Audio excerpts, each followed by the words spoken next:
Hey there, I'm Jackie Ferris. This week on the 302, we are taking a deep dive into the Roaring 20s at the Delaware Art Museum with two amazing exhibits. The first on Jazz Age illustration and the second on the flapper philosophy. It's a show that's going to be the bee's knees. The 302 is just a beat away.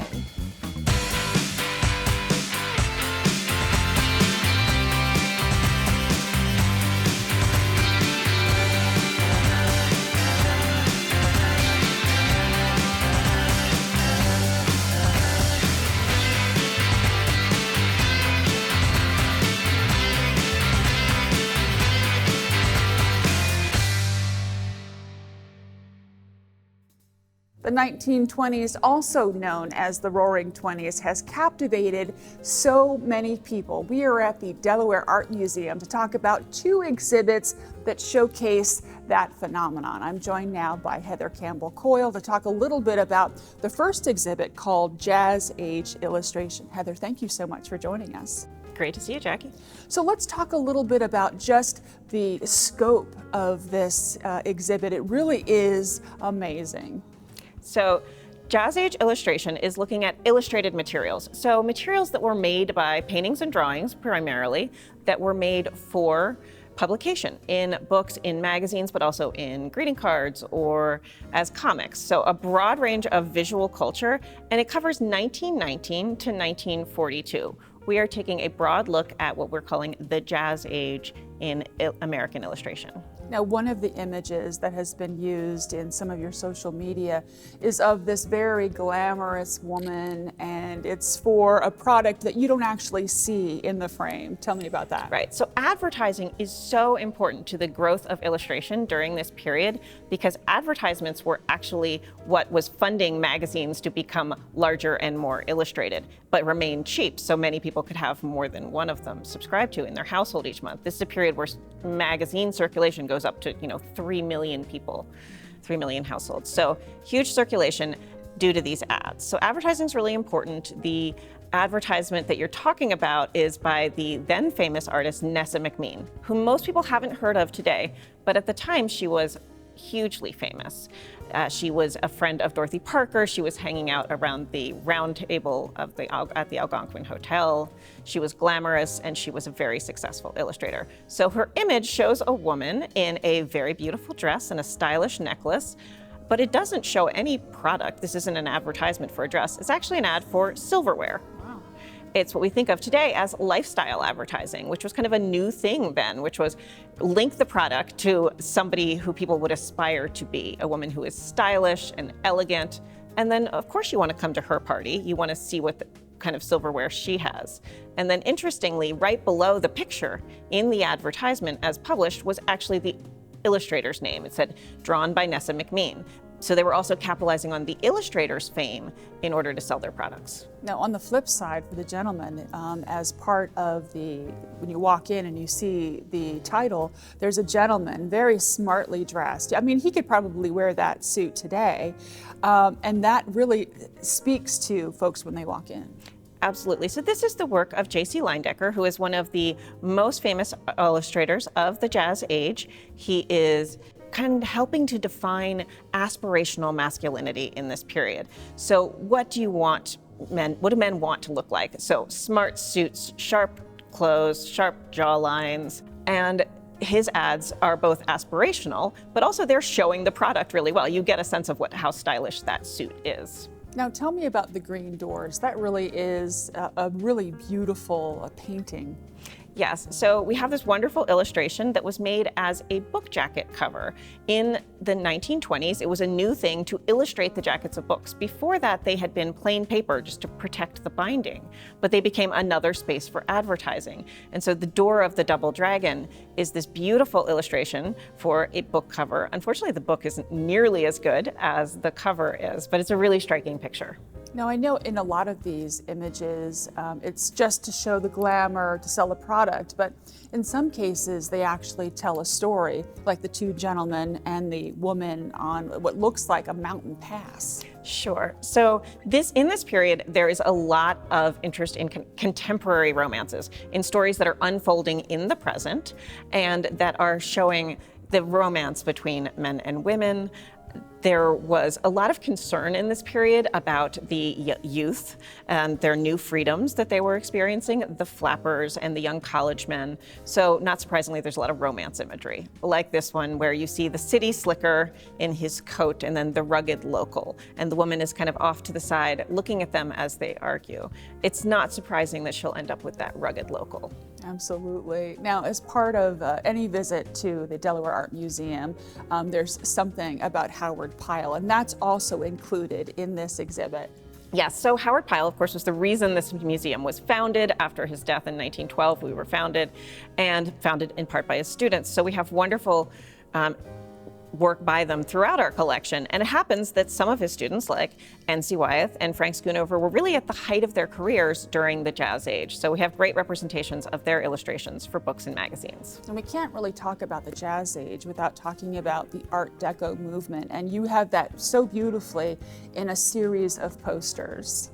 Yes, the posters give us a great chance to really show Art Deco at its height. The dramatic structures, the great forms, the iconic travel posters where you think of streamlined trains and beautiful vistas.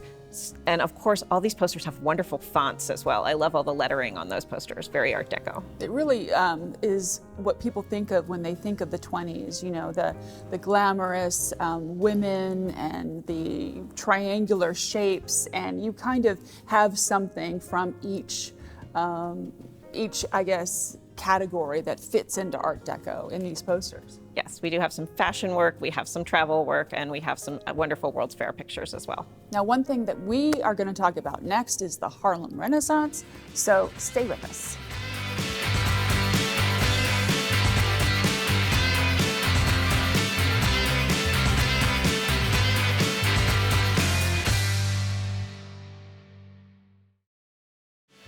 I'm Jen Bose from the Greater Wilmington Convention and Visitors Bureau, and 2025 is going to be an amazing year for Delaware and the 302. Welcome back. We can't talk about the Roaring 20s without talking about the Harlem Renaissance. Heather Campbell Coyle is joining us to talk more about this just fascinating exhibit on Jazz Age illustration. First of all, Heather, tell us a little bit about what exactly the Harlem Renaissance was. Sure. So in the late 19th and early 20th centuries, after the end of enslavement, African Americans moved from rural areas in the South to major cities, particularly in the Northeast and in the center of the country. So Chicago, Baltimore, and obviously New York City. The Harlem Renaissance is the language we use for the flowering of culture that's happening in New York particularly, but also in Chicago, St. Louis, in cities across the country among African American writers, artists, and musicians. And when we talk about the Jazz Age, of course, we're talking about music, but like you said, it's so much about, you know, culture. It's all about writing. It's all about the art itself. It had such a strong influence across the board. Yes, absolutely. So jazz music at the time was probably the most recognizable thing for people to associate with the Harlem Renaissance. It came out of musicians down in New Orleans, but quickly moved around the country. And so there are jazz clubs and jazz performers throughout the country. But there's also a flowering in art, in illustration, as you see in this gallery, and in writing. So many important books are written in this period. So let's talk a little bit about the illustration over your shoulder. It really is breathtaking and very visually stimulating. There's so much going on. So this is an enlargement of the nightclub map of Harlem, designed by E. Sims Campbell, who was really the first African-American illustrator to be hugely successful both in the black press and in the mainstream white press. So he's illustrating for all sorts of magazines in this wonderful, playful style. And here he's capturing everything that's happening in Harlem nightlife, except the about 500 speakeasies, because of course this is still the era of Prohibition. Absolutely. And when you look at the illustration, you have the Savoy Club, the Cotton Club, you have all of these places that people have heard about, but it really kind of puts them on the map. Literally. It literally puts them on the map. One of my favorite things that's included are also the people. So you have Cab Calloway at the Cotton Club, and you have Gladys Bentley singing at the Clam House. And really, it's just a huge cultural history. People know who all of these people are, basically, real students at the moment. So tell me about the 4 illustrations over my shoulder. I mean, beautiful women, going about their day, getting ready, just being glamorous. Tell me a little bit about that. So these 4 illustrations represent Etta Moten Barnett. Etta Moten, or it was her performing name, she was an actor and singer in the 1930s and 1940s. She broke boundaries in film although some of her earliest work in film was actually dubbed for white women. She was singing for them. She's probably best known for being Bess in the revival of Porgy and Bess. But she sang for the radio. She was performed on stage, and in the image that's kind of circulating everywhere with this show, where she's in a kind of green dress, she is actually performing for a film set. We know that because of the film lighting and because of the camera operators that you can see at either corner. So she's an important person in this period, and these works are captured by Jay Jackson, who was actually best known as a comics artist in this period. He worked for the Chicago Defender, which was an African-American newspaper that circulated all throughout the country. They really are beautiful and very vibrant, even to this day. But just to switch gears a little bit, on the far wall, you have a bunch of illustrations that capture kids doing what kids do best. Talk to me about that. Yes, so we have a series of wonderful illustrations that were loaned to us from Gertrude Parthenia McBrown's book, the Picture Poetry book. The book was illustrated by Lois Mailou Jones, who many people will have heard of as a painter, but she actually did illustration early in her career.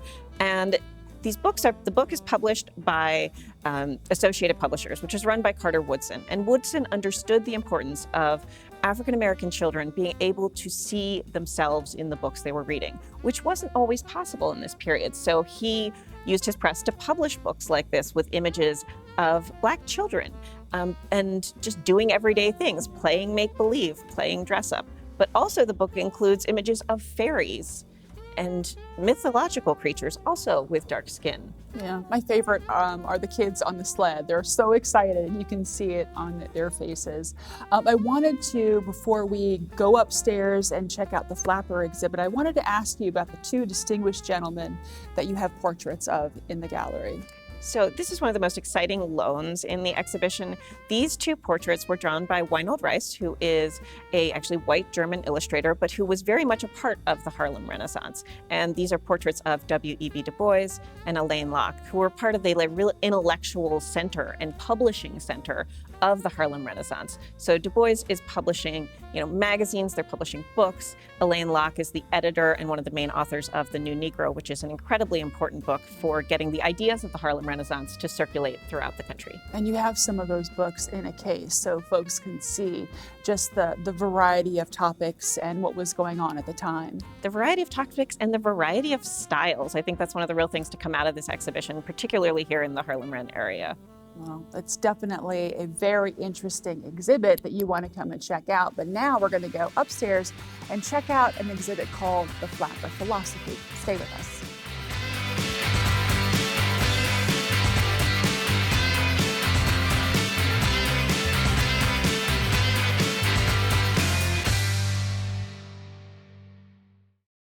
This is Kristen, curator at Rockwood Park and Museum, and I love sharing our historic Christmas here on the 302. Welcome back. We have come up to the 2nd floor outside of the Illustrators Gallery to check out a new exhibit called Flapper Philosophy. I'm joined by Rachel Delaterio to talk a little bit about this really fun exhibit. Thank you so much for joining us. Sure, thank you for having me. So for somebody who may not know what a flapper is, maybe they're from another world, tell us, what is a flapper? So a flapper was a young woman, late teens, early 20s, in the 1920s, who kind of defied cultural norms by cutting her hair, wearing makeup, dressing in shorter hemlines, maybe rolled her stockings so she could dance to the latest jazz music a little better.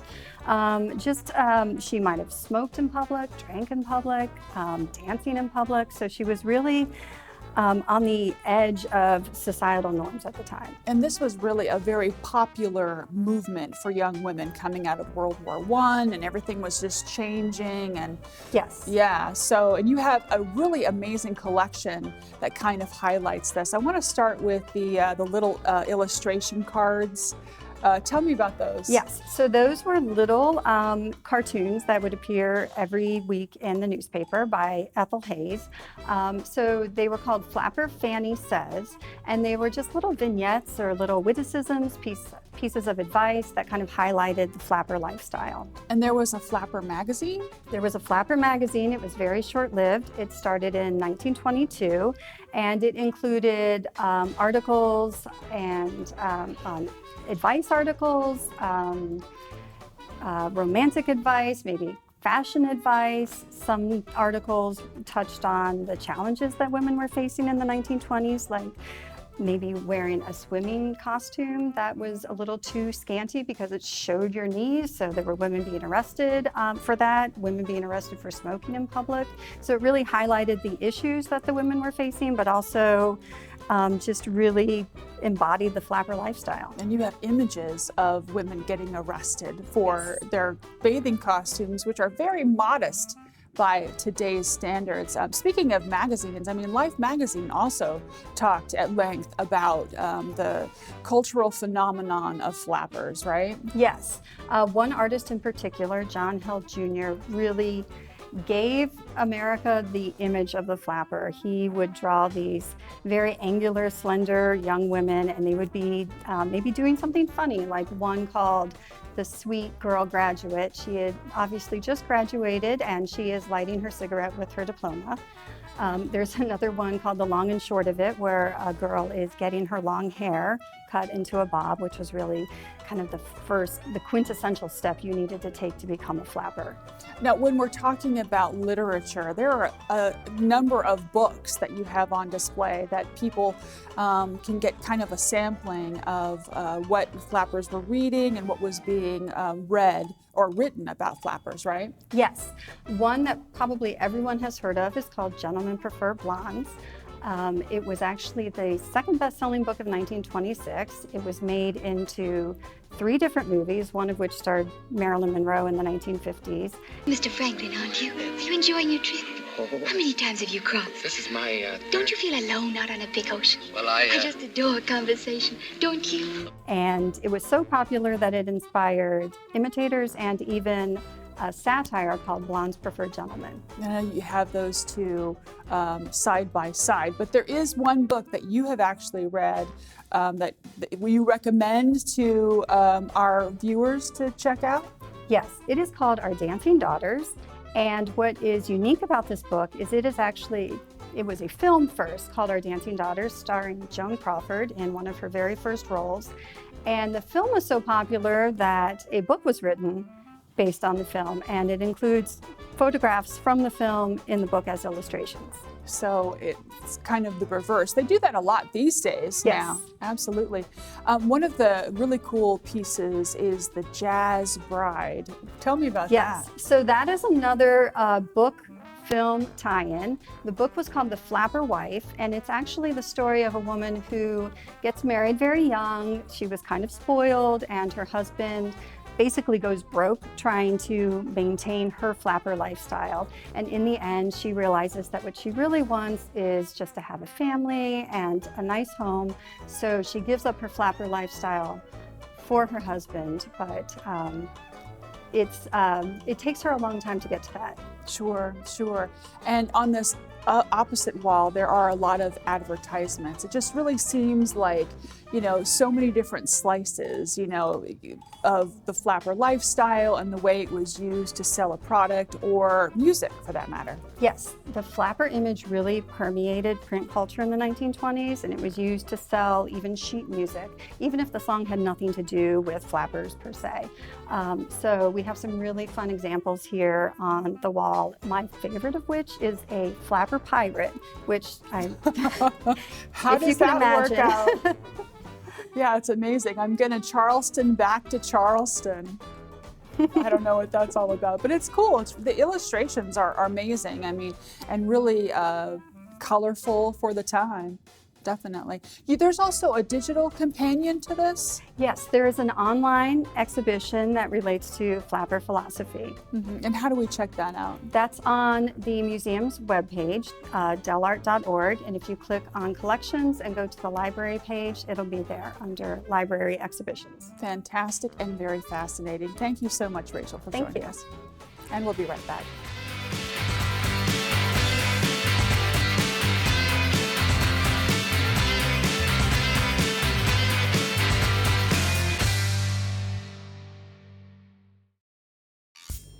Aren't these illustrations amazing? Well, if you pay the Delaware Art Museum a visit, make sure you snap a picture and share it with us on Facebook. Now, here are a couple of other things you might want to check out.